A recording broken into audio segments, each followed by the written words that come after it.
इस वीडियो में हम कर रहे हैं क्लासिक संस्कृत आमुदनी में वीर भटः कफू चौहान का सारांश।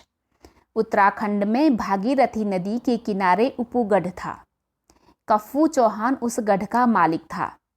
वह वीर तथा स्वाभिमानी था।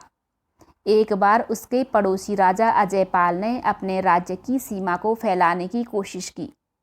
उससे सभी डरे हुए गढ़पतियों ने उसकी दास्ता स्वीकार कर ली, परंतु कफू चौहान ने उसकी दास्ता नहीं स्वीकारी।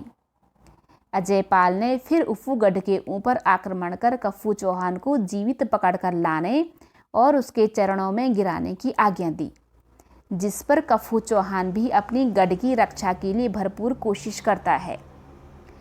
उसकी माता भी उसे उपूगढ़ और वहां के वीरों की रक्षा के लिए प्रोत्साहित करती है। लेकिन अजयपाल की विशाल सेना के साथ कफू चौहान युद्ध में घायल हो जाता है और बंदी बना लिया जाता है। अजयपाल फिर उसे अपनी दास्ता स्वीकार करने हेतु जीवनदान देने के लिए कहता है, लेकिन कफू चौहान को दास्ता स्वीकार करने के बजाय मरना पसंद होता है।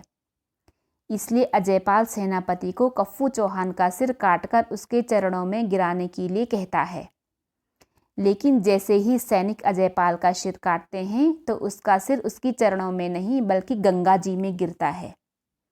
इस पर अजयपाल भी उस वीर की तारीफ करते हुए खुद को रोक नहीं पाए। इसलिए सैनिक कहते हैं कि जीवन हो या मृत्यु हो, जीत हो या हार हो, दोनों ही स्थान में वीर समान होते हैं, क्योंकि वीरता ही वीर का गुण है।